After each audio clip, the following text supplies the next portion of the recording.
A poeira vermelha levanta sob os pés de milhares de pessoas. No horizonte, um céu que se recusa a chover há meses.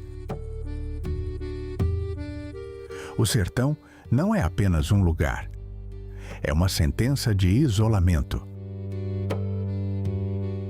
No centro de tudo, uma voz rouca e firme ecoa: o sertão vai virar mar e o mar vai virar sertão. Antônio Conselheiro não falava apenas de geografia. Alimentada por séculos de tradição sebastianista, sua profecia prometia o retorno de um rei místico que traria justiça e fartura para os esquecidos. Em 1896, uma comunidade de casas de barro, cercada por espinhos e fé, tornou-se a maior obsessão de um governo a 1000 quilômetros de distância. Porque o Brasil, uma república recém-nascida que prometia modernidade, sentiu-se tão ameaçado por um grupo de sertanejos famintos? Porque o exército de uma nação foi mobilizado para apagar do mapa um vilarejo que sequer constava nos registros oficiais. Canudos não foi uma seita de loucos, mas um choque entre dois Brasis que não se reconheciam. De um lado, a elite que olhava para a Europa. Do outro, o povo que buscava o céu porque a terra lhes fora negada. Vamos entender como um refúgio de dignidade se transformou no maior massacre da nossa história. –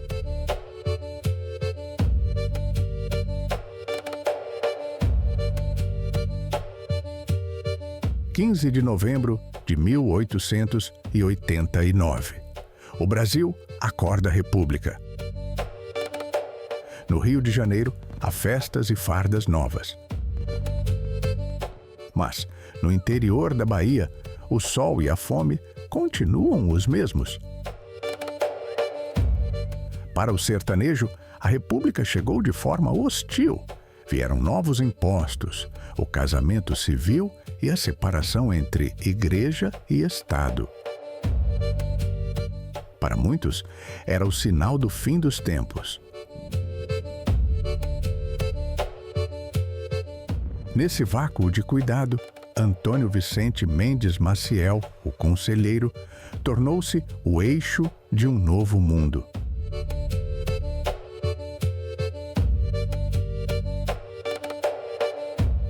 Belo Monte, fundada em 1893, era uma estrutura social racional. Canudos era o refúgio para quem a abolição de 1888 havia deixado à própria sorte.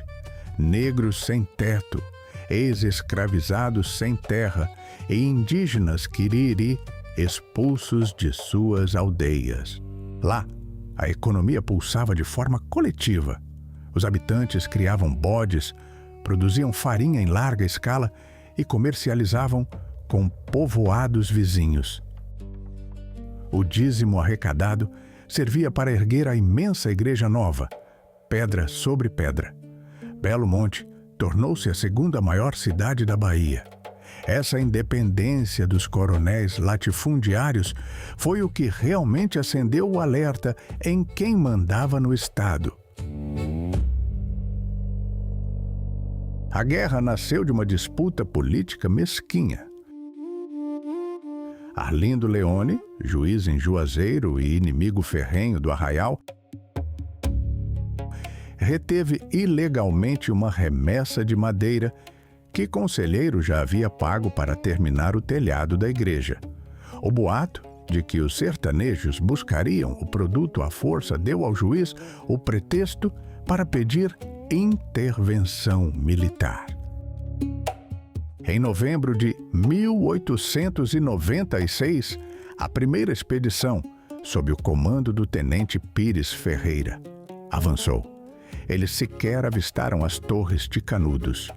O combate aconteceu em Uauá, a 200 quilômetros do destino.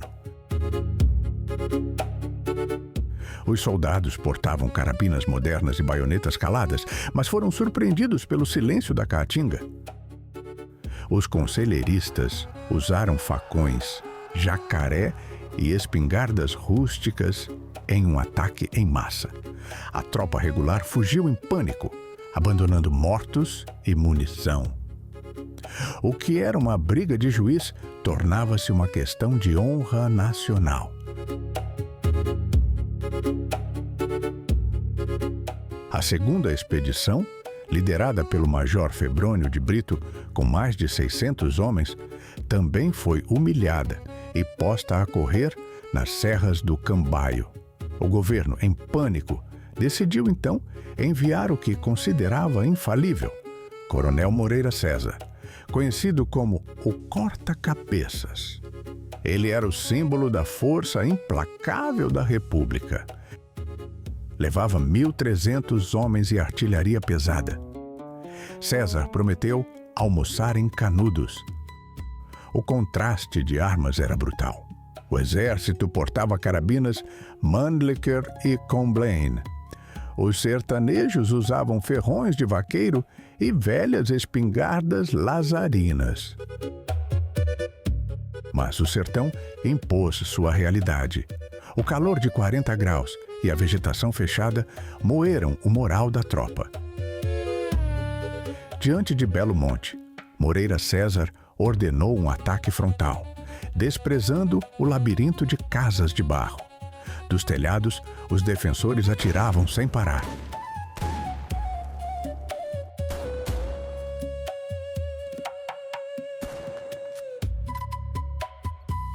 O coronel foi atingido no ventre. No leito de morte, o pânico paralisou seus oficiais. A disciplina ruiu. A frase "é tempo de Murici, cada um cuida de si" ecoou entre os soldados que fugiam desordenadamente. É tempo de Murici, cada um cuida de si! O exército regular da República estava em colapso psicológico total. A elite no Rio de Janeiro não aceitou o pânico de suas tropas. Jornais espalhavam que Canudos era financiado por monarquias europeias para derrubar a República. O governo central decidiu que não haveria mais erros. A partir daqui, a ordem era o extermínio total. A quarta expedição foi uma mobilização nacional. 12.000 soldados marcharam para o interior da Bahia. Tropas de locais distantes, como o 1º Batalhão de Infantaria do Amazonas, cruzaram o país para esmagar o arraial. As forças foram divididas em duas, a coluna Oscar e a coluna Savagé, cercando Belo Monte, por lados opostos. Com eles veio o canhão Whitworth 32, a Matadeira. Ele não era do Exército, mas sim da Marinha do Brasil, cedido após o fracasso de artilharias menores. Esse monstro de aço de 1,7 tonelada exigiu até 20 juntas de bois para ser arrastado pelo barro. Para os sertanejos, o som da matadeira era o rugido do demônio, destruindo sua igreja sagrada. Mas o exército não era glorioso, eram valentes escaveirados. Soldados em frangalhos, morrendo de fome, sede e varíola, sitiando um povo que definhava das mesmas dores. Canudos tornou-se uma prisão de poeira e agonia sob o bloqueio total do rio Vaza Barris. Antônio Conselheiro não veria o fim. Ele morreu em 22 de setembro, vítima de disenteria e fraqueza. Seus líderes, como João Abade, mantiveram a morte em segredo para que a cidade não se entregasse.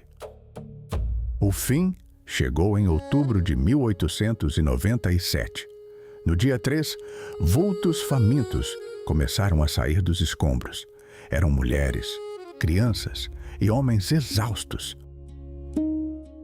Antônio Beatinho liderou a rendição de centenas de pessoas. Eles se entregaram sob uma promessa formal de vida feita pelo general Arthur Oscar. Acreditavam na palavra do Estado brasileiro. Foi uma traição sangrenta. Assim que foram rendidos, a promessa foi esquecida. O que se seguiu foi a gravata vermelha, a degola sistemática de prisioneiros desarmados. O estudante de medicina Alvin Orcades, testemunha ocular, denunciou o horror de homens executados em série após a rendição. No dia 5 de outubro, a resistência física terminou.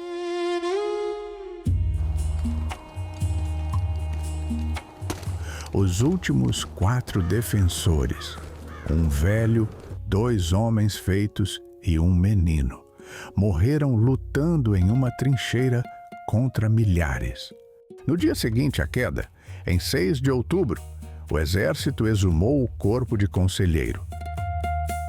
A cabeça foi decepada à faca no próprio arraial e enviada para Salvador. Lá, o médico Nina Rodrigues a examinou. Ele buscava sinais de degenerescência ou psicose sistemática no crânio para justificar o levante social como uma doença mental coletiva. Era a barbárie do litoral tentando explicar a dignidade do sertão através de um exame de crânio. No meio das tropas havia um homem cujo olhar estava sendo transformado pelo horror. Euclides da Cunha chegou a Canudos convencido de que veria a civilização vencendo a barbárie. Ele acreditava em teorias raciais que condenavam o sertanejo, mas ele viu um crime. Anos depois, publicou Os Sertões. Euclides descreveu o sertanejo como, antes de tudo, um forte. Ele percebeu que Belo Monte não era um ninho de traidores, mas a própria base étnica e social do Brasil sendo triturada pelo Estado. Ele transformou a derrota física em uma vitória moral literária. O livro foi sua vingança contra o silêncio que os generais tentaram impor. Canudos revelou que o país era partido entre a farda positivista e o gibão de couro dos vaqueiros. Décadas após o massacre, em 1969, o Estado brasileiro atacou Canudos pela última vez. Durante a ditadura militar, foi finalizada a construção da barragem de Cocorobó. As águas do açude cobriram as ruínas de Belo Monte. O objetivo declarado era o abastecimento de água, mas serviu para apagar fisicamente os vestígios da resistência. A profecia de Conselheiro concretizou-se de forma amarga. O sertão virou mar. Mas a memória é imperecível. Sempre que o nível das águas baixa durante as grandes secas, os escombros da Igreja Nova e os restos das casas de barro reaparecem na lama. Eles emergem como um fantasma que se recusa a silenciar, lembrando ao Brasil a dívida impagável que o país tem com o seu próprio povo.